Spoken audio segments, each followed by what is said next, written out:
வணக்கம். இது VDL blocks கதை கேட்கலாம் வாங்க. இன்னைக்கு நம்ம கேட்க போற கதை பாலகுமாரன் அவர்களின் அகல்யா. இந்த கதை எப்படி ஆரம்பிக்குதுன்னா, அகல்யா ஹாஸ்பிட்டல்ல உயிருக்கு போராடிக்கிட்டு இருக்காங்க. பக்கத்துல சிவசுவும் அகல்யாவோட அப்பாவும் இருக்காங்க. அகல்யா, அகல்யா, அகல்யா, என் இனிய அகல்யா, பிரிய மனைவி தூங்கிக் கொண்டிருக்கிறாள். மேலே மெல்லிய துணி மட்டும் போர்த்தி மயக்கத்தில் கிடக்கிறாள். மரணத்துடன் போராடி கொண்டிருக்கிறாள். மெல்ல மெல்ல என்னை விட்டு பிரிந்து கொண்டிருக்கிறாள். மரணத்தை நெருங்கி கொண்டிருக்கிறாள். எனக்கு நம்பிக்கை இல்லை சிவசுப்பிரமணியம். எல்லாம் வல்ல ஒருவர் இருக்கிறார். நாம் பிரார்த்தனை செய்வோம். டாக்டர் தெளிவாய் சொல்லிவிட்டார். இதை கேட்ட பிறகு நான் அகல்யாவை விட்டு நகரவில்லை. 14 மணி நேரமாய் எங்கும் எதற்கும் போகவில்லை. 3 அடி இடைவெளி விட்டு காத்திருக்கிறேன். அகல்யா பேச மாட்டாளா என்று காத்திருக்கிறேன். கண் திறந்து பார்க்க மாட்டாளா என்று காத்திருக்கிறேன். வெறுமே முனகவாவது மாட்டாளா என்று தவம் இருக்கிறேன். விழி இமைக்குள் உருளாதா என்று கவனித்தபடி இருக்கிறேன். ஒரு சின்ன அசைவில்லை. உடம்பு அவஸ்தை தெரியவே இல்லை. வேதனை வலி எதுவும் வெளியாகவே இல்லை. வலி தெரியாத ஸ்டேஜுக்கு போயிட்டாங்க சிவசு. இதுதான் மோசமான ஸ்டேஜ். இப்படி போகக்கூடாது. பிரெயின் மெல்ல மெல்ல வேலை செய்யறத நிறுத்திடுச்சு. டாக்டர் கவலையுடன் அகல்யாவை பார்த்து கொண்டிருக்கிறார். நான் டாக்டரின் கவலையை பார்த்து கொண்டிருக்கிறேன். பிரெயின் வேலை செய்ய மருந்து இல்லைங்களா டாக்டர்? அகல்யாவின் அப்பா குழந்தை மாதிரி கேட்கிறார். மனசு தாங்க பெரியவரே இதற்கு மருந்து. உசிரோட இருக்கணும்னு அந்த அம்மா ஆசைப்படணும், போராடணும், பிடிவாதமா இருக்கணும். எனக்கு என்னவோ இந்த அம்மா. நான் முகத்தை திருப்பிக் கொண்டேன். ஏன் சாக ஆசைப்பட்டாய் அகல்யா? ஏன் வெறுத்து போனாய் இப்படி? சட்டென்று என் உறவை முடித்து கொண்டாயே கண்ணம்மா. என்னை ஏன் பிடிக்காமல் போயிற்று? என்னை ஏன் தண்டிக்க விரும்பினா இப்படி? உனக்கு உன் மீதே கோபம் அகல்யா, உன் மீதே வெறுப்பு. உனக்கு உன்னை, உன் மனதை பிடிக்கவில்லை. 6 மாதம் உழைந்து உழைந்து மனதுக்குள்ளேயே தவித்து போய் புழுங்கி பிரிந்து விட்டாய். சீச்சி என்று இழிப்பிறப்பாய் உன்னையே நினைத்து விட்டாய். இது தவறு அகல்யா. உன்னை காதலிக்க தெரியாமல் போயிற்று உனக்கு. உன் மீது உனக்குள்ள மதிப்பு மறந்து போயிற்று. தான் என்பது பெரிய விஷயம் அகல்யா. தன்னை நேசிப்பவரே பிறரை நேசிக்க முடியும். தன்னிலிருந்துதான் காதல் ஆரம்பமாக வேண்டும். தான் என்பதே சத்தியம். யாருக்காகவோ செத்து கொண்டிருக்கிறாயே கண்ணம்மா. ஊருக்கு பயந்து போனாயே அகல்யா. உலகம் புறம் சொல்லும் என்று ஓட பார்க்கிறாயே பெண்ணே. ஒரு நிமிடம் கண்ணை திற. என்னை கேள், கவனி. நான் சொல்லித் தருகிறேன். அகல்யா, சற்று திரும்பி என்னை பாரேன். நான் சொல்வதை கேளேன். நான் சொல்வதை அப்படியே திருப்பி சொல்லேன். புரியும் உனக்கு. நீ புத்திசாலி. சட்டென்று தெரிந்துவிடும் உனக்கு. சொல்லேன், திருப்பி சொல்லேன். மெல்ல புரியும்படி உச்சரிக்கிறேன். கொஞ்சம் கவனம் காட்டேன். சொல் அகல்யா. நான் சொல்வதை திருப்பிச் சொல். மந்திரம் மாதிரி பேசு. என்னை காட்டிலும் உயர்ந்த பொருள் வேறெதுவும் இல்லை. நான் இருப்பதாலேயே இவ்வுலகம் என் எதிரே இருக்கிறது. என்னை மையமாக்கி இவ்வுலகம் இருப்பதால் நான் இருக்கும் வரை உலகமும் இருக்கும். சொல் அகல்யா, சொல். திருப்பிச் சொல். திருப்பிச் சொல். மந்திரம் மாதிரி பேசு. நான் என்பதை வளர விடு, தழைக்க விடு. பெரும் மரமாக்கு. பரவி பெருகி கிளை விட்டு வேர் விட்டு விழுது விழுந்து பரப்பெல்லாம் ஊன்றி இலையும் பூவும் பிஞ்சும் கனியுமாய் வளரவிடு. திரும்பி வா அகல்யா, திரும்பி வா, போகாதே வா. நான் உற்று அவளை பார்த்தபடி உள்ளுக்குள் பேசிக் கொண்டிருந்தேன். அகல்யா அசைவற்று இருந்தாள். மனச்செவியை மூடிக்கொண்டு விட்டாள். தன்னுள் கரைந்து திகைத்து போய்விட்டாள். உள்ளுக்குள் வெகு ஆழம் இறங்கி உலகம் மறந்து விட்டாள். செய்தி பரவாத இடத்தில் நின்று விட்டாள். சூட்சுமமான இடத்தில் நின்று விட்டாள். இனி மீள்வது அரிது. இனி அது வேறு உலகம், வேறு இடம், வேறு பிரமாணம். இனி அவள் வெறும் ஒளிவட்டம், பரபிரம்மம். இந்த உடம்பில் அது சற்று நேரம் தான் தங்கியிருக்கும். அதற்குள் ஏதாவது செய்தாக வேண்டும். என்ன செய்ய, என்ன செய்ய? பிரார்த்தனை செய்யுங்கள் என்று சொல்லிற்று கையில் இருக்கிற புத்தகம். பிரார்த்தனை செய்கிறோம் என்று சொல்லிற்று ஒரு துண்டு காகிதம். காலையில் ஆஸ்பத்திரியில் ஒவ்வொரு படுக்கையாக கொண்டு வந்து இவைகளை கொடுத்தார்கள். ஒன்றில் உலக மகா திருச்சபை என்று அச்சிடப்பட்டிருந்தது. இன்னொன்றில் இது பரிபாலன சங்கம் என்று போடப்பட்டிருந்தது. யார் பிரார்த்தனை செய்ய வேண்டும்? யாரை நோக்கி? எதற்காக? எவ்விதம்? பிரார்த்தனை செய்தால் என்ன ஆகும்? உங்களுக்காக நாங்கள் செய்கிறோம் என்று முழங்கிற்று ஒரு அறிக்கை. என்ன வேடிக்கை இது! உங்களுக்கென்றால் இது யாருக்கு? அகல்யாவுக்கா? எனக்கா? இதை படிக்கிறவருக்கு என்று வைத்துக் கொள்ளலாமா? இதை படிக்கிற எனக்கு ஏன் பிறர் பிரார்த்தனை செய்ய வேண்டும்? என் நலனில் உங்களுக்கு என்ன அக்கறை? நான் நன்றாயிருந்தால் நீங்கள் நன்றாய் இருப்பீர்கள் என்று நினைக்கிறீர்களா? என் நல்ல நிலைமை உங்களுக்கு நல்ல நிலைமை என்று சொல்கிறீர்களா? அப்படியானால் நீங்கள் உங்களுக்காகத்தானே பிரார்த்தனை செய்கிறீர்கள். அதற்குத்தானே அழைக்கிறீர்கள். என்னையும் பிரார்த்தனை செய் என்கிறீர்கள். நான் அகல்யாவுக்கு பிரார்த்தனை செய்கிறேன். எதன் பொருட்டு? அவள் நோய் நீங்கி சுகமடைந்து பலம் பெற்று மறுபடி பழைய உருவம் பெற்று சிரிப்பும் பாட்டுமாய் வலம் வந்து சுகம் தந்து எனக்கு மனைவியாய், ஒரு தகப்பனுக்கு பெண்ணாய், 120 பிள்ளைகளுக்கு தாயாய், அகல்யா மாண்டிசோரிக்கு தலைவியாய் நின்று அதில் எனக்கு கர்வம் பொங்கி கௌரவம் வளர்ந்து அவளை முன்னிட்டு நான் மேலேறி என் பெருமிதம் என்னை குளிப்பாட்ட குளிர்ந்து போய், ஐயோ இது அத்தனையும் இன்னும் எனக்கு வேணுமே என்ற அரற்றலோடு பிரார்த்தனை பண்ணவா? இது சரிதானா? எல்லாரும் நலமாயிருப்பது இயல்பா? எல்லாரும் நெடுநாள் வாழ்வது சாத்தியமா? மரணம் வேண்டாம் என்பது இயற்கையா? என்னால் பிரார்த்திக்க முடியவில்லையே அகல்யா. நீ மரணம் அடைவது பற்றி வருத்தமில்லை. ஆனால் இதை இவ்வளவு விருப்பத்துடன் தழுவுகிறாயே, அதை தவறு என்கிறேன். என்னை பிரிகிறாயே என்று புலம்பவில்லை. உன்னை வெறுக்கிறாயே என்று கஷ்டப்படுகிறேன். தண்டித்துக் கொள்கிறாயே, இது கூடாது என்கிறேன். அதற்கு காரணம் 1000 சொன்னாயே, அதை அபத்தம் என்கிறேன். என் வேலை முடிந்தது, விடை பெறுகிறேன் என்று படுத்து மெல்ல சிரித்தபடி உயிர் விட்ட புத்த பிட்சுவை பற்றி உனக்கு நான் சொன்னதில்லையா? உடல் சிரமப்படுகிறது என்று கருணை கொண்டு உயிரை வெளியேற்றிய பெரியவர்களை பற்றி பேசியதில்லையா? மரணம் இயற்கை அகல்யா, வெகு எளிதான விஷயம். இதுதான் பெரிய தண்டனை என்று நினைத்து கொண்டிருக்கிறாயே அகல்யா. உண்மையை உணராமல் மரணத்தை வலியாய் நினைத்து கொண்டு வேதனையாய் மாற்றிக்கொண்டு எனக்கு இது வேண்டும் இன்னமும் வேண்டும் என்று புலம்பி போகிறாயே. நிஜம் தெரியாமல் சாகிறாயே அகல்யா. நேசமற்று மாறுகிறாயே பெண்ணே. சரி போ, போன இடத்திலாவது புரிந்து கொள். அங்கிங்கெனாதபடி எங்கும் பிரகாசமாய் ஆனந்த பூர்த்தியாகி என்பதை உணர்ந்து கொள். போய் வா அகல்யா. அகல்யா முணங்கினாள். மெல்ல உதடுகளை பிரித்து தவித்தாள். கால் விரல்களை சுருக்கி நிமிர்த்தி அசைத்தாள். அகல்யா, நான் பேசுறது உனக்கு கேட்கிறதா? என் மனம் உனக்கு புரிகிறதா அகல்யா? உனக்கு இப்போ என்ன வேண்டும் சொல். இங்கே இந்த உலகில் கடைசியாய் என்ன வேண்டும் கேள். குறை என்ன சொல். நகத்தால் பிளந்த மாதுளை பழ கீற்று போல கண்கள் சிவக்க பிரிந்தன. வெளிரிய விழிகள் தெரிந்தன. இவளுக்கு இனி மரணம் நிச்சயம் என்று அறிவித்தன. இனி இது புறப்பட போகிறது. சொல் அகல்யா, சொல். என்ன வேண்டும் சொல். நான் சிவசுப்பிரமணியன், உன் புருஷன் கேட்கிறேன். உன் கடைசி விருப்பம் என்ன சொல். தண்ணீர், தண்ணீர். நான் அவள் பற்களை மெல்ல நீக்கி சின்ன ஸ்பூனால் ஒரு மிடரு ஊற்றினேன். மெல்ல இறங்கிற்று. இன்னொன்று ஊற்றினேன். உள்ளே இறங்கிற்று. மீண்டும் ஊற்றினேன். உள்ளே இறங்கிற்று. அவள் முகத்தில் சட்டென்று ஒரு அமைதி படர்ந்தது. தொண்டை குழி நகர்ந்து நீரை உள்ளே வாங்கி கொண்டது. விழிகள் அகலமாயின. ஒளிச்சுடர் தெரிந்து நகர்ந்து இடமற்று தேடி அலைந்தன. மேலும் ஜீவன் கூடிற்று. கண்கள் விட்டத்தில் கன நேரம் நின்று மெல்ல பக்கம் சரிந்து என்னை தடவிற்று. ஆள் அடையாளம் தெரிந்து பரபரத்தது. சோகம் காட்டிற்று. Very good Ahalya, very good. அவ்வளவுதான்.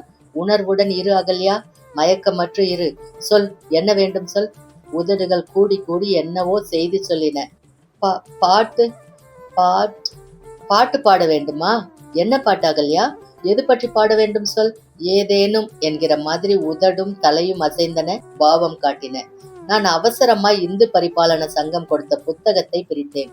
அகல்யாவின் காதருகே நகர்ந்து முகத்தை வைத்துக் கொண்டேன். அகல்யா, பாடட்டுமா? கேட்கிறாயா? அகல்யா மிக லேசாய் தலையசைத்தாள். மெல்ல கண் கோடியில் விழிகளை நிறுத்தி என்னை பார்த்தாள். கைகால் கூப்பித் தொழிற் கடிமா மலர் தூவி நின்று நான் குரல் உயர்த்தினேன். பைவாய் பாம்பரை யார்த்த பரமனை கை கால் கூப்பித் தொழிற். அகல்யாவின் கைகள் மெல்லியவை, சிவந்தவை, நீண்ட கூர்மையான நகங்களை உடையவை. என்ன என் கையையே பார்த்துக்கிட்டு இருக்கீங்க? முதல்ல நீ என்னை கை கூப்பி நமஸ்காரம் பண்ணினப்போ ரொம்ப நேரம் இது கூப்பின விதத்தையே பார்த்து கொண்டிருந்தேன் தெரியுமா? ரொம்ப பேருக்கு கை கூப்பவே தெரியாது அகல்யா. மனசு வராது. விகல்பமில்லாத மனசுதான் இப்படி அகல் சுடரா கை கூப்ப சொல்லும். மூக்கே நீ முரலாய் முதுகாடுரை முக்கண்ணனை வாக்கே நோக்கிய மங்கை மணாளனை மூக்கே நீ முரலாய். அகல்யாவின் மூக்கு மகா அழகு. புத்திசாலித்தனம் காட்டுவது, கோபம் மிக்கது, பெரிய விளிம்பும் கூர்மையும் உடையது. கொஞ்சம் அடிநாய் தொந்தரவு உண்டு. வாயே வாழ்த்து கண்டாய் மதையானை யுரி போர்த்து. கொஞ்சம் வாயை மூடிக்கிட்டு இரு அகல்யா. முடியாதுங்க, எதிர்த்து பேசுறா. அவளை வீட்டுக்கு அனுப்பிச்சிட போறேன். கம்பீரம் மிக்க தெளிவு, லேசாய் ஒரு கண்டிப்பு தெரியும் உதடுகள் அவை. கண்கால் கான்மீன்களோ கடல் நஞ்சுண்ட கண்டன் தன்னை. எம்மா, என்ன பார்வை உன்னது! நெஞ்சில அப்படியே பார்வையை விட்டுட்டு போற அகல்யா. இப்படி நெருக்கமா கிடக்கிறப்ப திடீர்னு எழுந்து என்ன பாக்குற? இத்தனை நாளுக்கு அப்புறமும் யார் நீன்னு எப்படி பார்க்க முடியுது உன்னால்? நீ நிஜந்தானான்னு உன் கண்ணு கேட்கிற கேள்விக்கு பதில் என்ன தர முடியும் நான்? அகல்யா ப்ளீஸ், கண் வழியா பேசாதே தயவு செய்து. கால்களால் பயனென் கரை கண்ட நுரை கோயில் கோல கோபுர கோகரணஞ்சூழ். ஏங்க, சோப்பு டப்பா கேட்டேனே, கதவுக்கு கீழே வச்சிருக்கேன் அகல்யா, சொல்ல வேணாமா? உன் காலையே பார்த்துக்கிட்டு இருந்தேன். கடவுளே, உங்க ரசனைக்கு நேரம் காலமே கிடையாதா? உண்டு அகல்யா. அப்படியா? உங்களுக்கு ரசனை குறைவான நேரம் எதுங்க? நீ எதிரே இல்லாத போது அகல்யா. நீரோடு கோலம் காணா நிலைப்படியும் நெளிந்தாடு சேலை இல்லா துணிப்பொடியும் மலர விட்டு தரை உதிர்க்கும் பூச்செடியும் வாளியும் கிணற்றடியும் கைப்பிடி சுவரும் வரலுகின்றன என்னை போல் அவள் இல்லா வெறுமையில். நேரே அவள் இல்லாத போது எழுதின கவிதை இது. அவள் பரிசு வாங்க டெல்லிக்கு போனதும் என் டைரியில் எழுதிய வரிகள் இவை. நெஞ்சே நீ நினையாய் நிமிர் புன் சடை நின்மலனை. இத பாருங்க, என் மனசுல முழுக்க முழுக்க நீங்க தான் இருக்கீங்க. உங்களோட வாழ்ந்த வாழ்க்கை தான் பெருசு எனக்கு. உங்களோட பேசி பேசி பெரிய மனுஷியாயிட்டேன். இத்தனை பாராட்டும் மாலையும் நீங்க போட்ட பிச்சை. வெறும் பிஏ பீட்டிங்கனா? இது வெறும் சட்டம் போட்ட பேப்பர். இந்த கண்ணாடி சட்டத்தை எதிர்க்க வச்சா என் மூஞ்சி தெரியல, நீங்க தான் தெரியுறீங்க. நான் முதல்ல கல்யாணம் பண்ணிக்கிட்டது ஒரு ஆம்பளைய, இப்ப பண்ணிக்கிட்டது ஒரு புருஷனை. புருஷன்னா யாருன்னு நீங்க சொல்லி கொடுத்துருக்கீங்க எனக்கு. ப்ளீஸ், இந்த மாலையை நீங்க போட்டுக்கணும். எனக்கு போட்டாச்சேன்னு பாக்குறீங்களா? நான் தான் சூடி கொடுத்த சுடற்கொடின்னு அன்னைக்கு சொன்னீங்களே.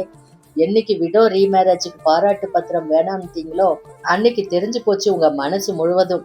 I am proud Sivasu, proud to be your wife. Montessori எல்லாம் அப்புறம்தான். 5 வருஷம் முன்னாடி இப்படி ஒரு வாழ்க்கை நினைச்சு பார்த்திருப்பேனா? மாலையை என் கழுத்தில் போட்டு முத்தமழை பொழிந்தாள். தோளில் தொங்கி ஊசலாடினாள், குழைந்தாள், அழுதாள். நான் அகல்யாவை உற்று நோக்கினேன். கண்கள் மேலே சொருக ஆரம்பித்தன. முகத்தில் கருமை ஏறத் தொடங்கியது. உதடுகள் அமானுஷ்யமாய் தவித்தன. கரகரத்த சப்தம் தொண்டையில் நகர்ந்தது. தொண்டை குழி வளைந்து சுழிந்து அதிர்ந்தது. லேசாய் இடது பக்கம் தலை செறிய பிராணன் போய்விட்டது. நான் புத்தகத்தை மூடினேன். படுக்கையில் சற்று நேரம் முகத்தை புதைத்துக் கொண்டேன். மெல்ல எழுந்து அவள் விழிகளை வருடி மூடினேன். போர்வையை மேலே இழுத்து அவள் முகத்தை மூடினேன். போய் வா அகல்யா, ஆல் த பெஸ்ட். வேறெங்கேனும் எப்போதேனும் சந்திக்க முடியுமா பார்ப்போம். இந்த கோலத்திலோ வேறு எங்கேனுமோ பார்க்க முடிகிறதா என்று தவிப்போம். பார்த்தால் புரிந்து கொள்வோம். போய் வா அகல்யா, ஆல் த பெஸ்ட். வெளியே நடந்து ஆஸ்பத்திரி வராந்தாவை தாண்டி படி இறங்கி தோட்டத்து பக்கம் நகர்ந்து மரத்தடியில் நிற்க ஆஸ்பத்திரி ஆள் சற்று நேரம் கழித்து அருகே வந்தான். உள்ளார எடுத்துட்டு போயிட்டாங்க சாமி, சட்டுன்னு வந்துரும். வரட்டும்பா, மெல்ல வரட்டும், என்ன அவசரம்? பள்ளிக்கூடம் மொத்தமும் எரிஞ்சு போச்சுங்களா? ஆமாப்பா, போலீஸ் மடக்கி மடக்கி கேட்டதுங்க டாக்டராண்ட. தற்கொலையான்னு டாக்டர் ஆக்சிடென்ட்னு சொல்லிட்டாருங்க. இது ஆக்சிடென்ட் தான். பள்ளிக்கூடம் பூராவும் எரிந்தது விபத்து தான். கூரை நெகிழ்ந்தது. நெருப்பு அகல்யாவை அணைத்து சுருக்கியது விபத்துதான். ஆனால் இவள் மரணம் தற்கொலையே. இவள் தன்னை கொலை செய்து கொண்டு 6 மாதம் ஆகிறது. 2வது அத்தியாயம். 2:30 மணி பஸ் பிடிச்சிடலாங்களா சிவசு? பிடிச்சிடலாம் அகல்யா. நேரம் போனதே தெரியலைங்க சிவசு. எனக்கு கூட அகல்யா. உங்க அம்மா பின்னி விட்டது நறுக்குன்னு இருக்குது சிவசு தலைக்கு. நீ தளர பின்னிக்குவியோ? கஷ்டமா இருந்தா மறுபடி இந்த மரத்தடியில பின்னிக்கலாம் அகல்யா. அதெல்லாம் வேணாம் சிவசு. அவங்க பின்னி விட்டது சந்தோஷமா இருந்துச்சுன்னு சொல்ல வரேன். தனக்கு வேணுங்கிற பெண்கிட்ட, அதுவும் தன்னை விட வயசு அதிகமான அம்மா மாதிரி ஒருத்தர்கிட்ட தலை பின்னிக்கிறது ரொம்ப சுகம் சிவசு. புரியலையே? புரியாதுங்க. ரொம்ப இன்டிமசி உள்ள இடம். அது பொம்பளைங்களுக்கு தான் புரியும். தலை பின்னிக்கிட்டே எங்க அம்மா நிறைய பேசினாப்புல படுதே. பேசினாங்க, நிறைய பேசல. 2-3 கேள்வி கேட்டாங்க. என்ன அது? உங்களுக்கு சொல்ற மாதிரி விஷயம் இல்ல, பொதுவா கேட்டாங்க. அது என்ன அகல்யா? எனக்கு கூட தெரியாத ரகசியம். ரகசியம்னு சொல்ல முடியாது, வெளியே சட்டனும் சொல்ல முடியாது. மென்சஸ் விஷயம் பத்தியா? ஹை, எப்படி தெரிஞ்சது? நீ மென்னு முழுங்குறத வச்சு தெரிஞ்சுக்கிட்டேன். அது என்னமோ இது பத்தி பேச நம்ம பக்கத்து பெண்கள் ரொம்ப சங்கடப்படுற மாதிரி தோணுது எனக்கு. ரொம்ப சாதாரண உடம்பு விஷயங்களை அழுத்துக்கிட்டு நிறைய பேசுவாங்க. இது கேட்டா பிகு பண்ணுவாங்க. ஏன் அகல்யா அது? எனக்கு தெரியாது. ஏதாவது காரணம் இருக்கும்ல. எனக்கு தெரியாது, என்னத்துக்கு அதை பத்தி விடுங்க. நீயும் பிகு பண்றியே, அதுதான் ஆச்சரியமா இருக்கு.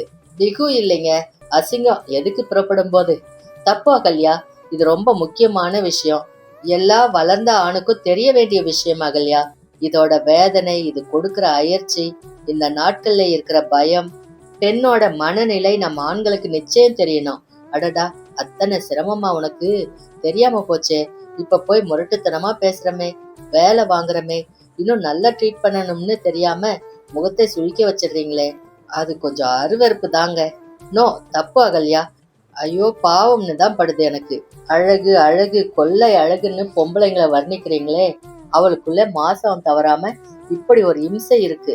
அது சுருண்டுக்கிட்டு சோம்பலோடு தூங்குற நேரமும் இருக்குன்னு தெரியணும். தெரியற போது ஒரு வாஞ்சை வரும். இன்னும் சித்த நேரம் தூங்குன்னு சொல்ல தோணும். நம்ம ஆம்பளைங்களுக்கெல்லாம் தூங்குற பொம்பளைய எட்டி உதைச்சி எழுப்புறது தானே பழக்கம்.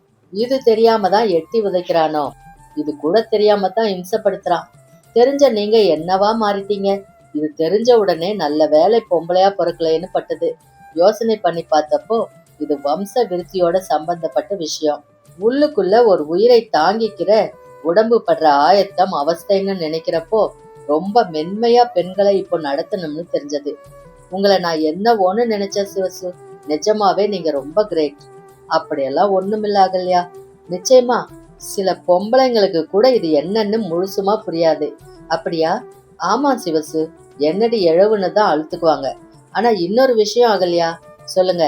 தன்னோட இந்த இம்சை, மாதாந்திர வேதனை, அசௌகரியம் தெரிஞ்சும் தான் ரொம்ப அழகு, தன்னோட அழகு, தன்னோட வாலிப்பு ரொம்ப உசத்தின்னு நினைக்கிற பெண் பத்தி என்ன நினைக்கிற?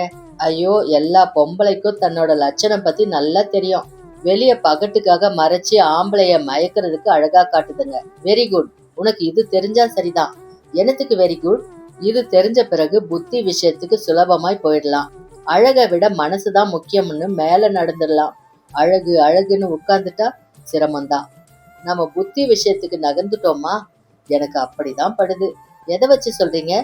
இது பத்தி வெக்கம் இல்லாம பேசிட்டு வந்தியே, இது போதாதா? ஆனா நான் ஆரம்பத்துல கொஞ்சம் பிகு பண்ணேன் இல்லையா? அது பழக்க தோஷம். அப்புறம் சாதாரணமாயிட்டியே. சாதாரணமானதும் பழக்க தோஷம்தான். என்னது? உங்களோட பழகின தோஷம்.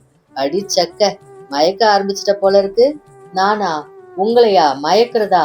தேவையே இல்ல சிவசு. அழகாலோ வார்த்தையாலோ ஆம்பளைய மயக்க வேண்டாம்ங்கிற இடம் எம்மா ரொம்ப நிம்மதி. பெரிய விடுதலை பெண்ணுக்கு. ஆனா எல்லா பெண்ணுக்கும் இது கிடைக்காதுங்க. பஸ் ஸ்டாண்ட் வந்துட்டோம். ஆமா, பகல் முழுக்க போனதே தெரியல. ஆமா, வீட்டுக்கு போய் உட்கார்ந்த ஹோன்னு இருக்கும் எனக்கு. எனக்கும் தான் சிவசு. மணிய பாத்துக்கிட்டு இருப்பேன். பஸ் இப்ப ஏரிய தாண்டிட்டு இருக்கோம். இப்ப தாம்பரம் கிட்ட போயிருக்கோம். அகல்யா இன்னொரு பஸ் பிடிச்சி வீட்டுக்குள்ள நுழையும். அப்பா கூட பேசிக்கிட்டு இருக்கோம். தட்டு வச்சு சாப்பாடு சாப்பிடும். மோட்டு வலைய பார்த்து என்ன நினைச்சுக்கும். பாதி சோத்துல கையலம்போம். படுக்கையில சாஞ்சுக்கிட்டு மொத்த நாளையும் யோசிக்கும். இப்ப மணி 11 நல்லா தூங்கிக்கிட்டு இருக்கும்னு நினைச்சுக்குவேன். தூக்கம் வராம சுத்தி சுத்தி வருவேன். போதும் சிவசு, இப்படியெல்லாம் பேசினீங்க எனக்கு போறதுக்கே பிடிக்காது. அப்புறம் கிளம்பும் போது பொசுக்குன்னு அழுதுருவேன். அப்புறம் வேண்டாம், 2 பேரும் கஷ்டப்படுவோம். இருவரும் மௌனமாய் தரையை வெறித்து கொண்டிருந்தார்கள். இலக்கின்றி எதிரெதிர் திசையை பார்த்து கொண்டிருந்தார்கள். பிரிய போகும் கவலையை சுமந்து முகம் கணக்க நின்றிருந்தார்கள். 3:30 மணிக்கு இன்னொரு பஸ் இருக்கு அகல்யா. லேட் ஆயிருங்க, அப்பா கவலைப்படுவாரு. சரி அகல்யா. கோவங்களா? கோவம் என்ன இதுல? கோச்சுக்கோங்களேன். முடியாது அகல்யா, ரொம்ப கஷ்டம். ஏங்க? மனுஷங்களை பிடிச்சு போச்சுன்னா அப்புறம் எனக்கு கோவமே வராது. என்ன பண்ணினாலும் வெடுக்குன்னு கிள்ளினா தொடச்சிட்டு நகர்ந்துடுவேன். எவ்வளவு தூரம்? ஒரு 2 அடி தூரம், அவ்வளவுதானா? பின்ன என்ன, கிள்ளுனதுக்கு கண் காணாமையா ஓடிடுவாங்க? ஓடித்தான் பாருங்களேன். துரத்திட்டு வருவேன். துரத்திட்டு வந்து மறுபடி கிள்ளுவேன். ராட்சசி. இப்ப அகல்யா யாருன்னு புரியுதா? ரொம்ப ரொமான்டிக்கா போயிட்டு இருக்கோம். எனக்கும் அப்படிதாங்க படுது. ஆனா நல்லா இருக்கு இல்ல அகல்யா? ரொம்ப 11 மணிக்கு அகல்யா தூங்கிடும்னு நினைச்சுக்குவீங்க. நான் எங்க தூங்க போறேன்? கொட்ட கொட்ட முழிச்சுக்கிட்டு இந்த ஆள் நிம்மதியா தூங்கணுமேன்னு நினைச்சிட்டு இருப்பேன். முடிச்சிட்டு இருந்தா ரேடியோ கேளு அகல்யா. என்னங்க, இன்னைக்கு நேயர் விருப்பம். நீங்க கேட்பீங்களா? வழக்கமா கேட்கறது இல்ல. இன்னைக்கு என்னவோ கேட்கணும்னு தோணுது. கேட்கலாங்களா? முதல் பாட்டு என்ன வரும் சொல்லு? எம்ஜிஆர் பாட்டு இல்ல சிவாஜி? பெட். எவ்வளவு? நீயே சொல்லு. நீங்க தோத்துட்ட பிறகு சொல்றேன். அகல்யா, பஸ் ஏறட்டுங்களா? ஏறு சீக்கிரம், கூட்டம் நிறைய நிக்குது. ஏறிடு. முண்டி மோதிக்கொண்டு கூட்டத்தில் நுழைந்து பஸ்ஸில் ஏறினாள் அகல்யா. டிரைவருக்கு பின் சீட்டில் ஜன்னலோர விளிம்பில் இடம் பிடித்தாள். உட்கார்ந்து கொண்டு முகத்தை தலைப்பால் துடைத்தபடி வெளியே தேடினாள்.